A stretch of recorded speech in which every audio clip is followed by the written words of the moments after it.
Panchayat, Kota factory, गुल्लक या फिर एस्पेरेंट, इन सभी वेब सीरीज के नए सीजन का हमें बेसब्री से इंतजार रहता है। और रह भी क्यों ना, क्योंकि हमें अब बॉलीवुड के हाई बजट वाली फिल्मों से ज्यादा ये लो बजट वाली वेब सीरीज जो पसंद आने लगी है। लेकिन ये ट्रांसफॉर्मेशन आया कैसे अरोड़प कुमार ने टीवीएफ को एज ए यूट्यूब चैनल शुरू करने से पहले एक रेस्टोरेंट में वेटर का भी काम किया। और हाँ, प्रहलाद चाचा, विनोद और भूषण जैसे एक्टर के रियल लाइफ स्ट्रगल को आप जान जाएंगे ना, तो फिर यही कहेंगे कि लाइफ में सब कुछ पॉसिबल है। तो चलिए आज के इस वीडियो में हम प्रॉपर सीक्वेंस से एक एक करके सब कुछ जानते हैं। तो दोस्तों, यूएस एयरफोर्स में रिसर्च कंसल्टेंट की जॉब छोड़कर यूट्यूब चैनल शुरू करना कोई पागल ही होगा जो ऐसा काम करेगा। पर ये कहानी है अरोड़प कुमार की, जो as a research consultant salary तो अच्छी उठा रहे थे, लेकिन उन्हें इस काम में मजा ही नहीं आ रहा था। इस बात से तंग आकर उन्होंने जॉब छोड़ दी और द वायरल फीवर यानी कि टीवीएफ नाम के एक यूट्यूब चैनल की शुरुआत की। उनके इस फैसले के बाद से लोगों ने उनका खूब मजाक उड़ाया, तरह तरह की बातें भी की, लेकिन आज वही लोग इनकी तारीफों के पुल बांधते नहीं थकते, क्योंकि टीवीएफ देश के सबसे सक्सेसफुल यूट्यूब चैनल और ओटीटी प्लेटफॉर्म्स में से एक है, जिसने इंडियन कंटेंट क्रिएशन में क्रांति ला दी है। एक्चुअली अरोड़प को थिएटर का आइडिया तब आया जब वो 2001 में आईआईटी खड़गपुर से इंजीनियरिंग कर रहे थे। उस दौरान उन्हें एहसास हुआ कि उनका इंटरेस्ट पढ़ाई की जगह थिएटर और स्टोरी टेलिंग में है, इसीलिए उन्होंने सोचा कि क्यों ना इसी फील्ड में ही कुछ किया जाए। अब ये उनके लिए काफी मुश्किल फैसला था, क्योंकि आईआईटी से इंजीनियरिंग करने के बाद हर पेरेंट्स की तरह इनके माँ बाप भी चाहते थे कि अरोड़प एक अच्छी सी जॉब करके अपनी लाइफ में सेटल हो जाएं। हाँ, अरोड़प ने ऐसा किया भी, लेकिन जब जॉब स्टार्ट की तो पता चला कि उनका मन अपने काम में बिल्कुल भी नहीं लगता था। और यही वजह थी कि जल्दी से जल्दी वो अपनी नौकरी छोड़कर मुंबई पहुंच गए। अब अरोड़प की आंखों में सपने तो हजार थे, लेकिन इस माया नगरी में बिना संघर्ष के भला किसको मंजिल मिलती है। इसीलिए शुरुआती दौर इनके लिए भी काफी चैलेंजेस से भरा रहा। कई सारे प्रोडक्शन हाउसेस को लेटर लिखे, लोगों से जा जाकर मिले, लेकिन किसी ने भी इन्हें काम नहीं दिया। काफी कोशिशों के बाद आखिरकार उन्हें शाहरुख खान की production company red chillies entertainment में काम करने का मौका मिला, और यहाँ पर वह ओम शांति ओम मूवी के लिए बतौर असिस्टेंट डायरेक्टर काम करने लगे। इस प्रोडक्शन हाउस से अरोड़प को काफी कुछ सीखने को मिला, और यही वजह भी है कि वह अपना पहला स्कूल इसी को ही मानते हैं। रेड चिलीज के साथ कुछ टाइम तक काम करने के बाद उन्होंने कई सारे छोटे मोटे काम किए, लेकिन प्रॉपर कुछ काम न होने की वजह से उन्हें फाइनेंशियल प्रॉब्लम से गुजरना पड़ा। यहाँ तक कि एक समय ऐसा भी आ गया था कि यूएस एयरफोर्स में काम कर चुके अरोड़प को अपने खर्चे को चलाने के लिए गोवा में वेटर का भी काम करना पड़ा। हालांकि जब परेशानी बढ़ती ही चली गई और कुछ भी समझ नहीं आ रहा था, तो उन्होंने 2010 में टीवीएफ मीडिया लैब नाम की कंपनी शुरू की, और इस कंपनी के तहत ही यूट्यूब पर द वायरल फीवर की शुरुआत हुई, जिसे आज हम टीवीएफ के नाम से जानते हैं। फरवरी 2012 में उन्होंने अपने पार्टनर्स के साथ मिलकर अपना पहला वीडियो रॉडीज निकाला, जो कि पॉपुलर टीवी रियलिटी शो रॉडीज के ऊपर बनाया गया था। ये वीडियो काफी ज्यादा वायरल हुआ, और फिर यहीं से टीवीएफ के लिए सफलता के रास्ते खुलने लगे। और दोस्तों, कुछ इसी तरह से कई सारे वायरल वीडियोस को बनाने के बाद 2014 में अरोड़प ने इंडिया की अपनी पहली वेब सीरीज रिलीज की, जिसका नाम था परमानेंट रूममेट्स। जी हाँ दोस्तों, वो टीवीएफ ही है जिसने पहली बार भारत को वेब सीरीज का कॉन्सेप्ट दिया था। परमानेंट रूममेट्स को 50 मिलियन से भी ज्यादा व्यूज मिले, और इसे लोगों ने भी काफी पसंद किया। इसके बाद से 2015 में अरोड़प ने पिक्चर्स वेब सीरीज को बनाया, जो कि IMDb के टॉप 250 शोज की लिस्ट में जगह बनाने वाली भारत की पहली वेब सीरीज बनी। अब दोस्तों, आज की अगर बात करें तो टीवीएफ एक जाना माना नाम है, और हर घर में ही इसके शोज देखे जाते हैं। इसकी वेब सीरीज में ना तो कोई एक्सपेंसिव सेट होता है, ना कोई सुपरस्टार एक्टर कास्ट किया जाता है, और ना ही कोई महंगा VFX या फिर फैंसी कहानियां। इसके बावजूद आज टीवीएफ की सभी वेब सीरीज सुपरहिट होती हैं, और इनके डायलॉग्स लोगों की जुबान पर चढ़ जाते हैं। सही बात है विधायक जी, कुत्ता मार के खाने का आरोप लग जाए तो ब्लड प्रेशर बढ़िए न जाएगा जी। तो आखिर क्या रीजन है? एक तरफ बॉलीवुड की हाई बजट फिल्में भी मात खा जा रही हैं, तो वहीं TVF back to back superhit web series देता जा रहा है। तो दोस्तों, इसका पहला रीजन है रिलेटेबिलिटी। एक्चुअली टीवीएफ के शोज हमारी रियल लाइफ से बहुत ज्यादा रिलेटेबल होते हैं। इनमें ऐसे ऐसे मोमेंट्स दिखाए जाते हैं जिन्हें देखकर आपको लगता है कि अरे ये काम तो मैं भी करता हूँ। जैसे कि सुबह मम्मी की डांट के बाद बिस्तर छोड़ना और अपने सिबलिंग्स से हमेशा नोक-झोंक करते रहना। ये सब देखकर कहीं ना कहीं हम लोगों को ये लगने लगता है कि सीरीज में जो चल रहा है वो हमारी ही कहानी है। अगर आपने इनकी एस्पेरेंट सीरीज देखी है तो फिर आप तो समझ ही सकते हैं कि ये कैरेक्टर को कितना डीपली एक्सप्रेस करते हैं। आर्थिक स्थिति ठीक ना हमारी,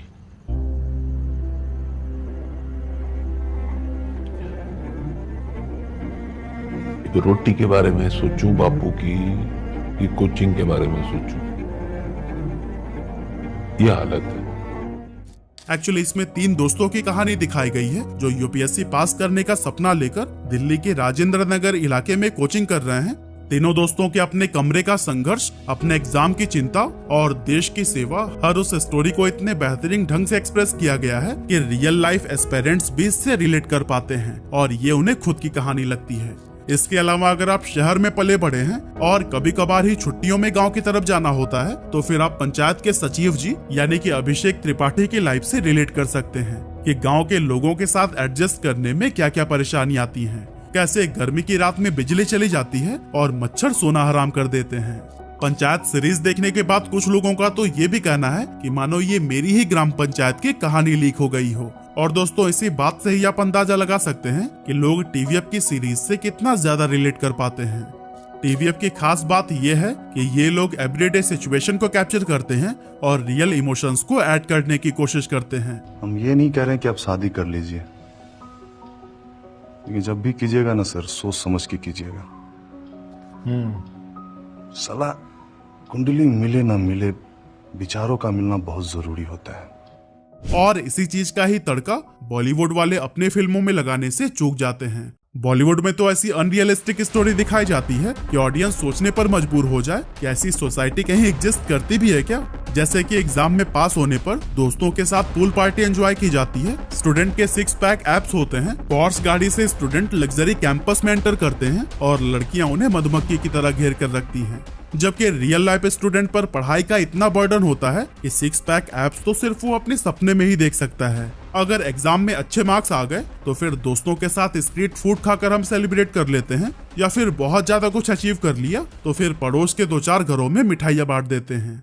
इसके अलावा टीवीएफ की हर एक वेब सीरीज इंडियन सोसाइटी के अलग अलग स्टेट और रीजन्स का फेस रिप्रेजेंट करती है और इनके डायलॉग्स या कोड भी इतने परफेक्ट होते हैं कि एक बार सुनकर ही जुबान पर चढ़ जाते हैं। साथ ही इन पर बनने वाले मीम्स सालों तक सोशल मीडिया पर देखने को मिलते हैं, जैसे कि आप खुद ही देख लीजिए। प्लास्टिक वाला चुनौती से बढ़िया स्टील वाला चुनौती लगता है। चुनौतियाँ भुलाता बहुत है ना भैया, तो इसीलिए स्टील वाला नहीं लेते, महंगा पड़ता है। इसके अलावा भोली भाली दिखने वाली पंचायत की मंजू देवी कुछ ऐसे डीप मीनिंग कोट कर जाती हैं जिन्हें सुनने के बाद आप एक पल के लिए सोचने पर मजबूर हो जाते हैं। रोड के लिए भले ही फंड लगता हो विधायक जी, लेकिन अच्छे बर्ताव वाला इंसान बनने के लिए फंड नहीं लगता। और दोस्तों कुछ इसी तरह से टीवीएफ की सक्सेस का दूसरा मंत्र है फ्रेश टैलेंट। टीवीएफ के किसी भी वेब सीरीज को अगर आपने देखा होगा तो आप इससे अनजान नहीं होंगे कि वो किसी भी सुपरस्टार को कास्ट करने की जगह एक अननोन आर्टिस्ट को चांस देना ज्यादा पसंद करते हैं। और बात सिर्फ एक्टर की ही नहीं है, बल्कि ये फ्रेश राइटर एंड डायरेक्टर्स को भी मौका देते हैं। हालांकि इस प्रोडक्शन हाउस के साथ काम करने के बाद वो इतना फेमस हो जाते हैं कि फिर वो किसी पहचान के मोहताज नहीं रहते। एग्जाम्पल के लिए आपको पंचायत के प्रहलाद चाचा तो याद ही होंगे, जिनका असल नाम है फैजल मलिक। फैजल मलिक की रियल लाइफ किसी फिल्मी कहानी से कम नहीं है, क्योंकि इनका पारिवारिक जीवन काफी दुखों से भरा हुआ था। एक तो पैसों की तंगी, ऊपर से भाई की किडनी फेलियर से मौत हो गई। अभी वह इस सदमे से बाहर निकल नहीं पाते, उससे पहले ही बहन ने एग्जाम में फेल होने के बाद से सुसाइड कर लिया और फिर इन दुखों को भुलाकर नॉर्मल लाइफ की तरफ लौटने में फैजल को काफी समय लग गया। इन्हीं संघर्षों से गुजरते हुए उन्होंने अपना रुख फिल्म इंडस्ट्री की तरफ किया, लेकिन यहाँ पर काम पाना आसान बात नहीं थी। उन्होंने कई जगहों पर कोशिश की, लेकिन कहीं भी बात नहीं बनी। हालांकि कुछ समय के बाद उनकी मुलाकात famous musical composer and singer Kailash Kher से हुई, जिन्होंने फैजल को सहारा चैनल में एडिटर की जॉब दिला दी। लेकिन दोस्तों हमारे प्रहलाद चाचा की किस्मत उस समय चमकी जब उन्होंने गैंग्स ऑफ वासेपुर में एक पुलिस वाले का किरदार निभाया। इस वेब सीरीज में उनका स्क्रीन टाइम तो बहुत कम था, लेकिन फैजल की दमदार एक्टिंग ने सबको इनका कायल बना दिया। और फिर आगे चलकर पंचायत में उन्होंने प्रहलाद की जो भूमिका निभाई उसे कौन ही भूल सकता है। हालांकि दोस्तों चलिए अब हम बात करते हैं उस एक्टर की जो कि एक ही सीन से लोगों के बीच में फेमस हो गए थे। भैया डीएम मैडम के पहुंचने से पहले हमें यहाँ हक के निकलना है और सबका पर्दाफाश करना है। अब वैसे तो आपने विनोद के कई सारे मीम्स इंटरनेट पर देखे होंगे, लेकिन आज हम विनोद के उस रियल स्ट्रगल को बताने वाले हैं जो कि किसी भी फिल्मी कहानी से बिल्कुल परे है। असल में इनका नाम है अशोक पाठक, जो कि अपने चाचा के साथ तपती दोपहरी में घर घर रुई बेचने का काम करते थे। पढ़ाई से इनका दूर दूर तक कोई नाता नहीं था, इसीलिए माता पिता की जिद के चलते 12th में एडमिशन तो इन्होंने ले लिया, लेकिन आगे चलकर थिएटर करने लगे। इनकी एक्टिंग काफी दमदार थी, इसीलिए कुछ लोगों ने यह कहना शुरू कर दिया, तुम्हें तो मुंबई जाना चाहिए। और दोस्तों, लोगों के प्रोत्साहन पर 40,000 रुपए का बंदोबस्त करके वो सपनों के शहर मुंबई चले गए और इन्हें सबसे पहले हाईवे मूवी में एक छोटा सा रोल मिला। इसके बाद से कभी रेडी वाला, कभी गार्ड तो कभी ड्राइवर, अशोक पाठक इसी तरह के किरदार अपनी असल जिंदगी में निभाते रहे। लेकिन तभी इन पर टीवीएफ की नजर पड़ी और इन्हें पंचायत के लिए कास्ट कर लिया गया। पंचायत के पहले सीजन में हमारे विनोद इतने फेमस हुए थे कि दूसरे और तीसरे सीजन में इनका स्क्रीन टाइम बढ़ा दिया गया और यही वजह थी कि इनके पास और भी कई बेहतरीन ऑफर्स आने लगे।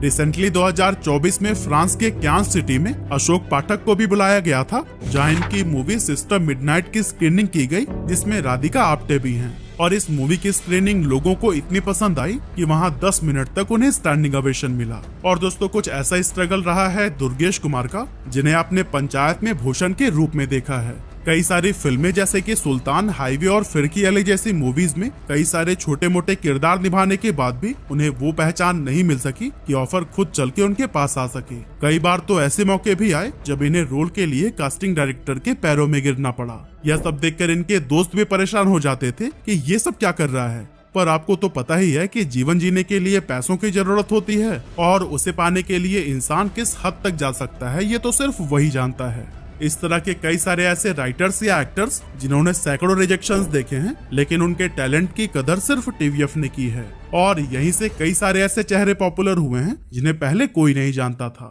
और दोस्तों, कुछ इसी तरह से टीवीएफ की सफलता का एक और बड़ा राज है ह्यूमर। एक अच्छे से लिखा हुआ सीन जिसमें ह्यूमर नेचुरल मोमेंट से आता है, उसे ऑडियंस सबसे ज्यादा एंजॉय करते हैं। जैसे कि पंचायत सीजन 3 में अम्मा जी का बीमार होने की एक्टिंग करना, या फिर मंजू देवी का क्रांति देवी के साथ चप्पल को लेकर लड़ाई करना। इन जैसे अनगिनत सीन हैं जिसमें दर्शक हंस हंस के लोटपोट हो गए। इसमें ना कोई वल्गैरिटी होती है और ना ही कोई कॉम्प्लिकेटेड जोक्स, बस कैरेक्टर की ऑथेंटिसिटी, उनके नेचुरल डायलॉग्स और छोटे छोटे एक्सप्रेशन, ये सभी मिलकर एक ऐसा एनवायरनमेंट बना देते हैं कि खुद ब खुद लोगों की हंसी निकल जाती है। टीवीएफ अपनी सीरीज में इतने परफेक्ट तरीके से ह्यूमर को ऐड करता है कि सीरियस सिचुएशन में भी लोग हंसने पर मजबूर हो जाते हैं। यही वजह है कि इनकी कोई भी सीरीज के रिलीज होने के बाद उसके छोटे छोटे क्लिप्स बहुत ज्यादा वायरल होते हैं। तो दोस्तों, टीवीएफ के सक्सेस का अगला रीजन है इसकी टारगेट ऑडियंस। एक्चुअली टीवीएफ 18 से 35 की एज ग्रुप वाले लोगों को सबसे ज्यादा टारगेट करती है, जो कि रोजाना एवरेज 3 घंटे से ज्यादा वीडियो कंटेंट कंज्यूम करते हैं। अब इस ऑडियंस को कैसे अपने साथ बांधे रखना है, ये बात भी टीवीएफ बहुत अच्छे से जानता है। इसीलिए वो काफी सारे सीरीज के कुछ एपिसोड्स को यूट्यूब पर सबके लिए फ्री में अवेलेबल करा देता है, लेकिन फाइनल के कुछ एपिसोड्स को अपनी ओटीटी ऐप टीवीएफ प्ले पर अपलोड करता है, ताकि लोगों में कहानी के नेक्स्ट पार्ट को जानने की क्यूरियोसिटी जगे और लोग इनके प्लेटफॉर्म पर मूव हो जाए। और हाँ, इनकी टीम में कई सारे ऐसे मल्टी टैलेंटेड लोग शामिल हैं जो कभी राइटर का काम करते हैं तो कभी जरूरत पड़ने पर एक्टर भी बन जाते हैं। जैसे कि पंचायत के डायरेक्टर दीपक कुमार मिश्रा हैं, जो कि आपको यह किरदार निभाते हुए भी दिख जाएंगे। एक ट्यूबलाइट इधर और एक ट्यूबलाइट इधर, ऐसा लगेगा कि एकदम ट्यूबलाइट के घर में घुस रहा है। लगा दे। अच्छा सर, कि ट्यूबलाइट हरा लगाए सफेद लगाए? लगा दे, जैसा लगाना है, हरा लगा दे। आपको नहीं लगता सफेद ज्यादा अच्छा लगेगा? तो दोस्तों, अंत में बस मैं यही कहना चाहता हूँ कि बॉलीवुड की बड़ी बड़ी प्रोडक्शन हाउस से यह समझने में चूक हो रही है कि ऑडियंस करण जौहर की फिल्मों में दिखाए गए लग्जरी कॉलेज में नहीं पढ़ती, बल्कि एक बेसिक स्ट्रक्चर वाले कॉलेज में पढ़ती है, जहाँ ना तो फैंसी पूल होता है और ना ही हम लग्जरी कार्स में बैठकर कॉलेज जाते हैं। हमारी कॉलेज लाइफ स्कूटी वाली है, जिसे सिर्फ टीवीएफ समझ पाया है, और इसीलिए ऑडियंस इनकी कहानियों से रिलेट कर पाती है, जिसके चलते टीवीएफ की हर एक वेब सीरीज लोगों के मन में एक गहरी छाप छोड़ जाती है।